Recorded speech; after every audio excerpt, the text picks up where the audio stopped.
नमस्कार दोस्तों, बहुत बहुत स्वागत है आपका एग्जाम गुरुजी के मध्य प्रदेश के डेली करंट अफेयर्स पे। मैं हूं नीलेश और आपका मध्य प्रदेश के 5 जून के करंट अफेयर्स में आप सभी का स्वागत करता हूं। और ये करंट अफेयर्स आपके रेगुलर हो गए हैं तो इसको शेयर करना बिल्कुल नहीं भूलिए। ज्यादा समय न लेते हुए हम करंट अफेयर की शुरुआत करते हैं और शुरुआत करने में सबसे पहले हम आज के विचारों की बात करेंगे। आज का विचार है कि ज्ञान के साथ अभ्यास जो होता है ये आपको शीघ्र और दुगना फल देता है। ठीक है, हमारे पास नॉलेज है, हम मेहनत कर रहे हैं, पढ़ाई कर रहे हैं, तो उसके साथ साथ उसका अभ्यास भी बहुत आवश्यक है। आवश्यक है यदि आपकी प्री की परीक्षाएं हो गई हैं, लेकिन हम लगातार पता चल रहा है कि सिलेबस कंप्लीट करने में पड़े हुए हैं, मुख्य परीक्षा की तैयारी करने में लगे, लेकिन यदि हम उसके साथ क्वेश्चन और आंसर्स की प्रैक्टिस नहीं कर रहे हैं तो उसका जो आपको फल मिलेगा आधा ही मिलेगा। लेकिन उसका दुगना फल चाहिए और शीघ्र चाहिए, तो पढ़ने के साथ साथ साथ में आपको अभ्यास भी करना होगा। ये स्वामी चिन्मयानंद का विचार है। लेकिन आगे की तरफ बढ़ने से पहले आपको बता देते हैं कि यदि आप एमपीपीएससी फॉरेस्ट की तैयारी कर रहे हैं मुख्य परीक्षा की, तो ऑनलाइन टेस्ट सीरीज एग्जाम गुरुजी के प्लेटफॉर्म पे उपलब्ध है।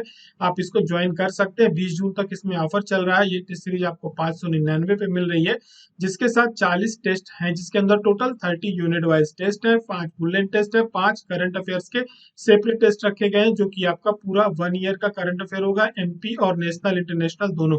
आप इसकी ज्यादा जानकारी नीचे दिए गए नंबर से ले सकते हैं। साथ ही में आपको इंग्लिश मीडियम के जो मुख्य परीक्षा के नोट्स हैं वो अब एग्जाम गुरुजी के प्लेटफॉर्म पे उपलब्ध हैं, लगभग लोगों को पहुंचा दिए गए हैं। और थोड़ा सा इसमें समय लग गया, 400 प्लस स्टूडेंट्स के हमारे पास नोट्स थे और उन सभी को डिलीवर करना थोड़ा सा कठिन काम हो जाता। हमारी छोटी सी टीम है, बहुत मेहनत करके हमने उन्हें पहुंचाया है। फीडबैक भी जल्दी ही आने आप सभी के स्टार्ट हो जाएंगे और नोट्स आप सभी के यहाँ से डिस्पैच हो चुके हैं, लगभग लोगों को मिल भी गए हैं। और इसकी जो ट्रैकिंग आईडी है वो भी मैसेज कर दी गई है। ज्यादा दिक्कत है तो आप नीचे दिए गए नंबर पे आप व्हाट्सअप करते हैं, आपके पास वो मैसेज कर दी जाएगी। आगे की तरफ बढ़ते हैं और शुरुआत करते हैं पिछले दिनों जो हमने पढ़ा उसके रिवीजन के साथ। किसी की क्वेरी आई थी कि आप इसमें नेशनल इंटरनेशनल साथ में कराएंगे। हमारा फॉर्मेट वही रहेगा, राष्ट्रीय अंतरराष्ट्रीय वो खबरें जो हमारे परीक्षा के लिए महत्वपूर्ण हो जाती हैं और मध्य प्रदेश साथ साथ हम मिलके करेंगे, ताकि थोड़ा बहुत हमें भटकना ना पड़े राष्ट्रीय अंतरराष्ट्रीय खबरों के लिए। और हाल ही में क्या हुआ है, ताइप एर्दोगान ये राष्ट्रपति बने हैं तुर्की के। साथ ही में खीर भवानी मेला का अभी उत्सव हुआ। ये प्रतिवर्ष आयोजित किया जाता है जम्मू और कश्मीर पे, लेकिन इस वर्ष थोड़ा सा विशेष था क्योंकि वहां पर एक अलग तरह का बहुत अच्छा माहौल था। सभी वर्ग के लोगों ने उसमें पार्टिसिपेट किया था, इसलिए खबरों पे बना रहा। खीर भवानी का मेला है, उसके बारे में डिटेल आपको बताई थी। अभी हाल ही में इसरो और जो बेंगलुरु रमन इंस्टीट्यूट है, इन्होंने एक्सपो सेट करके एक लॉन्च करने का घोषणा करी है। साथ ही में जो केंद्रीय सतर्कता आयुक्त है नए, उन्होंने शपथ लिए, प्रवीण कुमार श्रीवास्तव ने। अहिल्याबाई होलकर का जो नाम है, महाराष्ट्र का शहर है अहमदनगर, उनके नाम पर इसको किया जाएगा। मध्य प्रदेश की खबरों में हमने पढ़ा था कि वन्य प्राणियों के द्वारा जब कोई जनहानि की क्षतिपूर्ति होती है तो पहले पिछले वर्ष ही 4 लाख रुपए करी गई थी, इस वर्ष फिर से बढ़ा करके उसको 8 लाख रुपए कर दिया गया है। मध्य प्रदेश सरकार का विभाग है कल्याण कोष, कलाकार कल्याण कोष योजना है, इस पर भी राशि बढ़ाई गई है। संस्कृति विभाग के द्वारा ये क्या किया जाता है, कोष चलाया जाता है। अभी हाल ही में क्या हुआ है कि तेलंगाना का जो राज्य उनका जिस दिन बना था उस दिन का वो उत्सव मनाया गया है हमारे यहाँ मध्य प्रदेश में, राज्यपाल की अध्यक्षता में देवी लोक महोत्सव का आयोजन किया गया था। सलकनपुर सीहोर पे आता है। जिस प्रकार से महाकाल लोक है बाकी की जगहों का डेवलप किया जाता है, उसी प्रकार से इसको भी किया जा रहा है डेवलप। भोपाल का गौरव दिवस मनाया गया 1 जून को और इस दिन यहाँ पर स्थानीय सार्वजनिक अवकाश की भी घोषणा करी गई है। आगे बढ़ेंगे और आज की खबरों की हम बात करेंगे। तो आज का पहला प्रश्न है, हाल ही में भारत में कितने रुपए की सहकारी क्षेत्र में दुनिया की सबसे बड़ी खाद्य भंडारण योजना को अभी केंद्र सरकार ने मंजूरी दी है? तो ये जो है 1 ट्रिलियन रुपीस की है और बहुत ही अच्छी योजना है। केंद्र सरकार के द्वारा इसको क्रियान्वयन किया जा रहा है। वो भी आपसे कभी पूछा जाए तो ध्यान रखना है, ये सहकारी मंत्रालय के द्वारा किया जा रहा है। इसमें हुआ ये है कि अभी क्या था, मोटी मोटी बात आप ये जान लो कि जो हमारे भंडारण की जो एक पूरी की पूरी प्रक्रिया थी वो अलग अलग बहुत सारे डिपार्टमेंट्स में होती थी।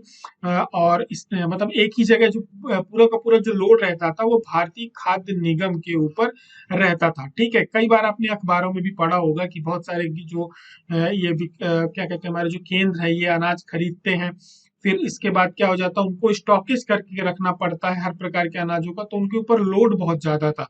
और उसको वो उस प्रकार से, जिस प्रकार से उनको व्यवस्था की जानी चाहिए थी, वो कर नहीं पाते थे। क्योंकि फिर जो हमारे यहाँ पीडीएस में अनाज जाता है, जो सरकारी खरीद होती है, उसके बाद उसका कुछ अनाज पीडीएस में भेजा जाता है, फिर गवर्नमेंट भी अपने लेवल पे एक्सपोर्ट करती है, तो बहुत सारी चीजें होती हैं। तो अब एक ही डिपार्टमेंट जब उसको देख रहा, भारतीय खाद्य निगम देख रहा है, तो उसके पास क्या हो जाता है कि बहुत सारी उनके पास दिक्कतें जाती है, भंडारण की उनको बहुत समस्या जाती है और लोड भी बढ़ता है। तो अब उसको क्या कर दिया गया, उसका विकेंद्रीकरण कर दिया गया एक तरह से, आप ये समझिए। और उसमें क्या किया गया, एक पूरी की पूरी एक कमेटी बनाई गई, जिसमें आपका कृषि और किसान कल्याण मंत्रालय है, ठीक है, उपभोक्ता मंत्रालय है, खाद्य और सार्वजनिक वितरण मंत्री है। तो ये सभी को मिला करके एक अंतर मंत्रालय समिति बनाई गई है। और इन्होंने क्या किया, अभी इसको कम से कम 10 जिलों पे इसको भी एक पायलट प्रोजेक्ट के रूप में चालू किया जाएगा। और जो 8 क्षेत्र हैं उनको क्या किया गया है, और उनकी उसको बनाया गया है, 8 क्षेत्रों को ध्यान में रखा गया है। उनके लिए अलग अलग फॉर्मेट पे सरकार क्या कर रही है कि जैसे गेहूं का है, चावल का है, सभी चीजों का जो फूड पीडीएस में जाता है, जो वितरण केंद्र पे हमारा जो जाता है, प्लस इसके अलावा जो एक्सपोर्ट होगा वो अलग है। अलग अलग चीजों के लिए अलग अलग प्रकार से किस प्रकार से किया जाए कि इसमें प्रॉब्लम ना आए, इन सब चीजों को ध्यान में रख करके ये शुरू किया गया है। और 1 ट्रिलियन का है, दुनिया की सबसे बड़ी भंडारण केंद्र की योजना है। अगला प्रश्न था, अभी हाल ही में क्या हुआ कि पुरुषों को जो जूनियर हमारी हॉकी टीम है, इन्होंने एशिया कप 2023 जीता है और ये पाकिस्तान को हरा करके जीता है। हमारे यहाँ की जो टीम है, इन्होंने पाकिस्तान को 2-1 से हॉकी फाइनल पे हराया है। और इसका जो आयोजन किया गया था, ये ओमान के सलालाह जो स्टेडियम है वहां पर हुआ था जगह पे। और भारत के लिए बड़ी बात है, क्योंकि ये हमारे देश के लिए चौथा खिताब, इसके पहले 2004, 8, 15 में भी जीता था, लेकिन पाकिस्तान 3 खिताबों के साथ अब क्या हो गया, दूसरी सफल टीम हो गई है। मेंस हॉकी जूनियर की हम बात करें तो ये एशियाई हॉकी महासंघ जो है उसके द्वारा आयोजित किया जाता है। और अंडर 21 के जो खिलाड़ी होते हैं इसमें भाग लेते हैं। 1988 से इसकी शुरुआत हुई थी। ओमान का जो क्या कहते हैं, ओमान देश है, ये वर्तमान में सऊदी अरब, अमीरात, यमन के साथ अपनी भूमि साझा करता है, साथ ही में ईरान और पाकिस्तान के साथ समुद्री सीमा क्या करता है, साझा करता है। यहाँ की जो राजधानी वो मस्कट है, भाषा यहाँ की अरबी है। प्रश्न क्रमांक 3 में हम लोग जाएंगे। प्रश्न क्रमांक 3 में बात करेंगे तो 97 ज्ञानवी जो पीर पुरस्कार है, ये सम्मानित किया गया दामोदर मौजो को। इसके पहले इन्हें साहित्य अकादमी पुरस्कार 1983 में कार्मिल, इनकी वो थी पुस्तक थी, उसके लिए, उपन्यास के लिए इनको मिल चुका है। और ये 57वां ज्ञानपीठ पुरस्कार था। और ये गोवा के रहने वाले हैं और कोंकणी भाषा जो गोवा की है उसके बहुत बड़े लेखक है, उपन्यासकार है। हमारे देश का एक बहुत बड़ा अवार्ड होता है, ये सम्मान होता है। दामोदर मौजो को 2008 में एक के बाद जो रविंद्र केलेकर इनके बाद प्राप्त किया है उन्होंने पुरस्कार। तो दूसरे व्यक्ति हैं जिनको कोंकणी भाषा पे ये पुरस्कृत किया गया। कोंकणी में 25 अंग्रेजी और इन्होंने लगभग किताबें लिखी हुई हैं। ये मोटी मोटी बातें थी। ये बात करें तो ज्ञानपीठ पुरस्कार की, तो ये प्रतिवर्ष प्रदान किया जाता है, हमारे देश का सबसे पुराना और सर्वोच्च भारतीय साहित्यिक पुरस्कार है।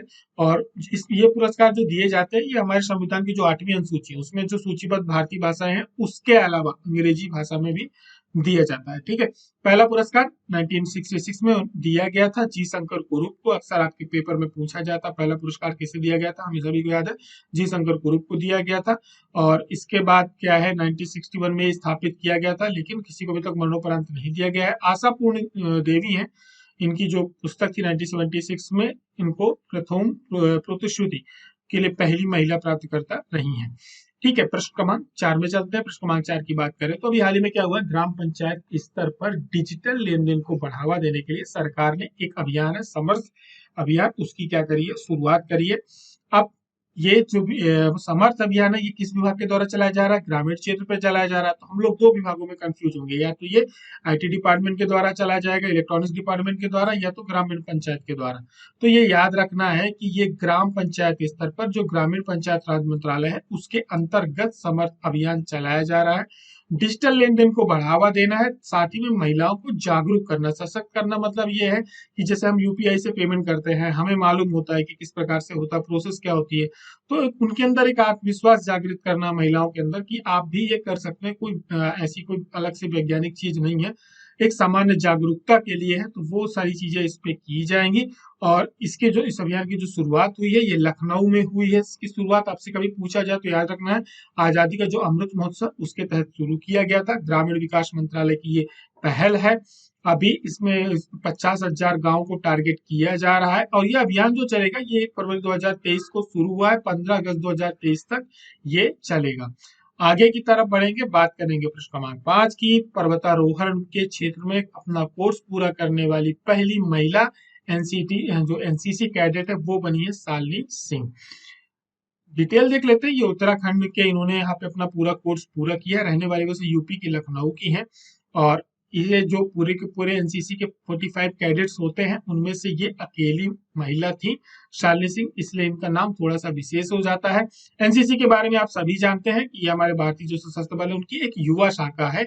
युवा स्तर पे सेना के लिए एक तरह से लोगों को तैयार किया जाता है। सेना में ही भेजना उद्देश्य केवल नहीं होता है एनसीसी का। एनसीसी का जो एक उद्देश्य होता है हमारे अंदर देश भावना और एक जिम्मेदार नागरिक बनाना भी होता है। स्कूली स्तर पर उनको तैयार करना होता है फिजिकली प्लस मेंटली प्लस साथ में राष्ट्रीय अपने जो अपना देश है उसके प्रति एक सामाजिक जिम्मेदारी को भी समझने के लिए इसकी क्या की गई थी, शुरुआत की गई थी।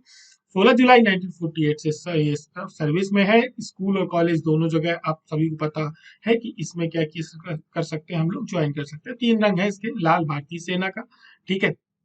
अभी यदि पूछ लिया जाए डिटेल में तो लाल भारतीय सेना का होता है, गहरा नीला भारतीय नौसेना का होता है, हल्का नीला जो इसका होता है वायुसेना के लिए होता है। करंट अफेयर्स में आगे बढ़ने से पहले आपको बता दें कि यदि आप फ्री के नोट्स को भी ऑर्डर करना चाहते हैं तो एग्जाम गुरुजी के प्लेटफॉर्म से कर सकते हैं। हिंदी और इंग्लिश दोनों भाषाओं में उपलब्ध है। आगे की तरफ बढ़ेंगे, शुरुआत करेंगे मध्य प्रदेश के करंट अफेयर्स की।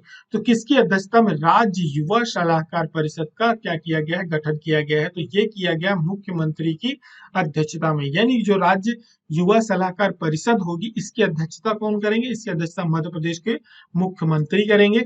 साथ ही में इसके पदेन उपाध्यक्ष 2 होंगे। एक तो आपके जो खेल युवा कल्याण मंत्रालय है उसके जो मंत्री होंगे वो होंगे। साथ ही में मध्य प्रदेश के जो युवा आयोग है उसके जो अध्यक्ष होंगे वो इसके पदेन उपाध्यक्ष होंगे। तो इस पे आपको ध्यान रखना, एक अध्यक्ष प्लस 2 पदेन उपाध्यक्ष, साथ में एक सचिव होंगे ही। बाकी के टोटल ये 17 सदस्यीय आयोग होगा, 17 मेंबर्स इसके अंतर्गत होंगे। ये सब कुछ को मिला करके, है ना, अध्यक्ष, 2 उपाध्यक्ष और एक सचिव को मिला करके बाकी के जो होंगे सदस्य होंगे, ठीक है। अध्यक्ष यदि अध्यक्ष की विशेष अनुमति होगी तो राज्य युवा सलाहकार परिषद में सम्मिलित किया जा सकता है आमंत्रित सदस्य को। और ये मोटी मोटी बातें रहेंगी, आपसे पूछा जा सकता है। तो अध्यक्षता किस कौन करेगा? इसकी मुख्यमंत्री करेंगे। आगे की तरफ बढ़ेंगे, बात करेंगे अभी हाल ही में क्या हुआ है कि मध्य प्रदेश की जो पर्यटन हमारे यहाँ का विभाग है इसको मतलब कितने अवार्ड्स दिए गए हैं? तो इसको 12 अवार्ड्स दिए गए हैं। एक Tripadvisor's travellers choice organisation है उसके द्वारा अंतरराष्ट्रीय स्तर पर हमारे 12 अलग अलग क्षेत्रों में पुरस्कृत किया गया है। ये अवार्ड दिए गए। सबसे मेन बात इसमें कि ओडिशा का जो बेतवा रिट्रीट संस्था है उसको बेस्ट ऑफ बेस्ट 2023 का अवार्ड दिया गया है। और ये दुनिया में जितने भी ट्रिप एडवाइजर कंपनी है सभी लगभग देशों में जो शहर होते हैं वहाँ की जो पर्यटक स्थल होते हैं उनके बारे में पूरा डेटा इकट्ठा करते हैं, फीडबैक्स लेते हैं, उसके आधार पर ये लोग पुरस्कृत करते हैं। तो हमारे पर्यटन को काफी अच्छे पुरस्कार दिए जा रहे हैं, ठीक है। पीएम स्वनिधि योजना के क्रियान्वयन में मध्य प्रदेश देश में किस नंबर पर है? तो मध्य प्रदेश देश में प्रथम नंबर पर है। अभी हाल ही में क्या हुआ है कि पीएम स्वनिधि के लिए मध्य प्रदेश का जो हमारे भारत सरकार का क्या कहते हैं अर्बन डिपार्टमेंट है, हरदीप पुरी है उसके मिनिस्टर हैं, उन्होंने पुरस्कृत किया मध्य प्रदेश को। पीएम स्वनिधि योजना में आपको सभी को पता है इसमें जो ग्रामीण और शहरी क्षेत्र में वेंडर्स होते हैं उनके लिए ये योजना चलाई जा रही है। इसमें मध्य प्रदेश ने अच्छा कार्य किया, देश में नंबर 1 पर है। आगे की तरफ बढ़ेंगे, प्रश्न क्रमांक 9 की बात करेंगे। मुख्यमंत्री लाडली बहना योजना में जो राशि अब प्रारंभ होने वाली खातों में पहुंचने वाली डीबीटी में के माध्यम से उसका आयोजन, भव्य आयोजन किया जाने वाला, ये कहाँ किया जाएगा? ये किया जाएगा जबलपुर में। तो 2 बातें महत्वपूर्ण, जबलपुर से इसकी शुरुआत होगी। संस्कारधानी बोला जाता है जबलपुर को, हम सभी को पता है। और 10 जून को राज्य स्तरीय का एक कार्यक्रम होगा इसमें, जिस दिन सभी बहनें जो इसके लिए क्या है एलिजिबल है उनके सभी के में प्रतिमाह 1,000 रुपए की राशि, कुल 12,000 रुपए की राशि दी जाएगी। उम्र के बारे में ध्यान रखना, 23 से 60 वर्ष तक की जो आयु की विवाहित महिला है वो इसकी पात्र होंगी। और साथ में 2,50,000 की आपकी इनकम होनी चाहिए, 5 एकड़ से कम की आपके पास जमीन होनी चाहिए, ठीक है। तो बाकी के काम जो फॉर्मेलिटीज होती है वो पूरी कर ली गई हैं। इसके बाद सभी को शाम का कार्यक्रम रहेगा उसमें सभी के खातों में पैसा पहुंच जाएगा, मैसेज आने स्टार्ट हो जाएंगे। ठीक है, तो जो जो एलिजिबल है मैसेज पे ध्यान रखे रहना, पैसा आया कि नहीं आया खाता में। मुख्यमंत्री सिखाओ खमा योजना युवाओं के लिए चालू की गई है। ठीक है, इसमें भैया बहन दोनों आएंगे। ठीक, लाडली बहना के लिए 1,000 प्लस सीखो कमाओ योजना एक अलग है। तो ये क्या है, युवाओं को प्रतिमाह कितने स्टाइपेंड दिया जाएगा, ये दिया जाएगा केवल 1 वर्ष तक। 1 वर्ष तक के लिए आपको स्टाइपेंड दिया जाएगा, अलग अलग स्तर पे अलग अलग है।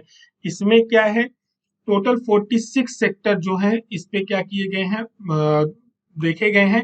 उनमें से 800 पाठ्यक्रम रहेंगे। सभी को क्या कहते हैं, सर्विस के लिए एक प्रकार का कौशल प्रशिक्षण दिया जाएगा। साथ ही में उसके क्या दिया जाएगा, स्टाइपेंड दिया जाएगा। उम्र की सीमा 18 से 29 वर्ष है। 12वीं कक्षा से जो उत्तीर्ण है उनको 8,000 रुपए मिलेगा। जिन्होंने ITI की है उनको 500 रुपए 8,000 में ज्यादा मिलेगा। लेकिन जिन्होंने डिप्लोमा कर लिया है 12वीं के बाद उनको 9,000 रुपए मिलेगा। यदि आपने ग्रेजुएशन किया है या पोस्ट ग्रेजुएशन किया है तो आपको 10,000 रुपए प्रति माह स्टाइपेंड 1 वर्ष तक के लिए दिया जाएगा। ठीक है, उम्र 18 से 29 वर्ष तक रहेगी। यदि आप इसके अंतर्गत है तो आप क्या कर सकते हैं, इसमें अपना रजिस्ट्रेशन करा सकते हैं। मैंने आपसे प्रश्न पूछा था पिछले करंट अफेयर्स में कि धर्मराजेश्वर मंदिर मध्य प्रदेश के किस जिले में स्थित है। एक प्रकार से इसे हमारे मध्य प्रदेश का धर्मनाथ मंदिर या धर्मराजेश्वर मंदिर तो कहा ही जाता है, लेकिन जिस प्रकार से एलोरा में कैलाश मंदिर है जो कि एक पूरे के पूरे पत्थर को, शिलालेख को काट करके बनाया गया है, उसी प्रकार से इसकी भी रचना की गई है। ठीक है, इसमें इन दोनों में इसलिए समानता होती है, इस वजह से इसे हमारे यहाँ का कैलाश मंदिर भी कहा जाता है। एक ही पर इसको धर्मराजेश्वर या धर्मनाथ भी आप कह सकते हैं। ये विशेषकर मंदसौर की जो गरोठ तहसील है वहां पे एक गांव है चंदाशा गांव, वहां पर स्थित है। बात करें इसमें तो इसमें कैलाश मंदिर की तरह ही 7 लघु मंदिर है, छोटे छोटे मंदिर है। बस डिफरेंस एक ये है कि जो धर्मराजेश्वर मंदिर है ये उत्तर भारतीय नागर शैली में है, जबकि जो कैलाश मंदिर है वो दक्षिण भारतीय द्रविड़ शैली में है। ये हमें ध्यान रखना है कि ये उत्तर भारतीय हमारे यहाँ की नागर शैली में इसको बनाया गया है। और इसमें लगभग 8वीं से 9वीं शताब्दी के आसपास इसका कहा जाता है कि प्रतिहार राजवंश जो है उसके समय पर बनाया गया था। यहाँ पर जो आपसे एक अगला प्रश्न ये बन जाता है, ये हमारे लिए 3 मार्कर के लिए भी महत्वपूर्ण है। तो ऐसा कुछ होगा तो आप याद रखना, इसकी स्थिति बतानी है, कहाँ पर है, किसके काल में मनाया गया था, किस शैली में मनाया गया था। साथ ही में 8वीं 9वीं शताब्दी का प्रतिहार राजवंश के समय पे ये बना था। लिपि की बात करी जाए कि इसमें जो अभिलेख मिले हैं वो ब्राह्मी लिपि में एक उत्तीर्ण किया हुआ अभिलेख मिला है। ठीक है, शिलालेख मिला है। ये समर्पित किसके लिए था, ये विष्णु के लिए समर्पित मंदिर था, लेकिन साथ ही साथ इसके जो गर्भगृह है वहां पर शिव जी की मूर्ति स्थापित है। बाद में आगे वाले काल में हो सकता है कि उसको क्या कर दिया गया, वहां पर शिव जी की मूर्ति स्थापित कर दी गई हो। ठीक है, आप सभी के लिए आज का प्रश्न ये, करंट अफेयर पसंद आता तो आप एक बार इसको जरूर शेयर कर दें, क्योंकि बीच में गैप हो गया था तो आप लोगों को हो सकता है उसमें थोड़ी समस्या गई है, लेकिन क्योंकि पेपर था तो हमें पता था कि इस समय के करंट अफेयर का कोई महत्व नहीं है। आप लोगों के समय की बचत की वजह से उसको बंद कर दिया गया था। अब ये करंट अफेयर रेगुलर रहेगा। मुख्यतः हम मध्य प्रदेश में फोकस करेंगे, साथ साथ हमारे राष्ट्रीय अंतरराष्ट्रीय भी वो खबरें जो हमारे लिए महत्वपूर्ण है पेपर की दृष्टि से, हम उसको भी कवर करेंगे। अनावश्यक खबरें नहीं रहेंगी, मोटी मोटी 10 खबरें रहेंगी। तो आज का प्रश्न ये है, एक बार पहले भी पूछा था लेकिन इस बार प्रश्न का तरीका दूसरा है। हमने आपको इसके बारे में डिटेल बताई थी। ऐतिहासिक दृष्टि से क्या हुआ है कि अभी जो इस्लाम नगर था उसका नाम बदल करके क्या कर दिया गया है, जगदीशपुर कर दिया गया है। जब जगदीशपुर कर दिया गया तो इसका नाम क्यों किया गया है जगदीशपुर, आपको ये बताना है। इसका ये किसका गढ़ था, यहाँ पर किसका शासन रहा है शुरुआती तौर पे, जिसके लिए यहाँ का इतिहास जाना जाता है और उनकी वजह से इसका नाम बदला गया है। देवड़ा राजपूतों का, परमारों का, कलचुरियों का या पवारों का। अब आपको इनके बारे में 2 से 3 बातें नीचे कमेंट करके जरूर बतानी है। 2 से 3 फैक्ट, जिस प्रकार से हमने अभी आपको क्या किया है, धर्मराजेश्वर मंदिर के बारे में मोटी मोटी बातें बताई हैं। मोटी मोटी बातों में हमने आपको अंडरलाइन करके बता दिया कि वैसे विशेषकर यहाँ 3 से 4 बातें ही महत्वपूर्ण है, लेकिन ये जानकारी के लिए हमने आपको शेयर कर दिया कि हमारे पास एक उसके बारे में ओवरव्यू, एक जानकारी रहे। ठीक है, इसी प्रकार से आपको इस प्रश्न के बारे में भी 2 से 3 बातें जो भी महत्वपूर्ण है नीचे कमेंट करके जरूर बताना है। जिनके पास समय की कमी है वो इसका आंसर डायरेक्ट ABCD फॉर्मेट पे दे सकते हैं। आप सभी को देना PDF टेलीग्राम चैनल पे डाल दी जाती है, आप वहां से डाउनलोड कर लेंगे। ठीक है, करंट अफेयर्स की इसकी PDF, साथ ही साथ आंसर देना बिल्कुल नहीं भूलना है। और करंट अफेयर आपको पसंद आता है तो सहयोग करना है, थोड़ा सा इसको शेयर जरूर करना है। ठीक है, इसके अलावा मध्य प्रदेश के करंट अफेयर्स की पीडीएफ आप एग्जाम गुरुजी के प्लेटफॉर्म से इसको क्या कर सकते हैं, परचेज कर सकते हैं। मुख्य परीक्षा के हिंदी के नोट्स भी उपलब्ध है, आप उसको भी परचेज कर सकते हैं। हिंदी और इंग्लिश मीडियम दोनों माध्यमों में एग्जाम गुरुजी में नोट्स उपलब्ध है। हमारी और आपकी मुलाकात फिर होगी मंगलवार के दिन नए करंट अफेयर्स के साथ। तब तक अपनी पढ़ाई जारी करके रखें, विश्राम नहीं करना है, हमें चलते रहना है और अपने लक्ष्य तक पहुंच जाना है। फिर हमारी मुलाकात होती है, तब तक के लिए अपना ध्यान रखें।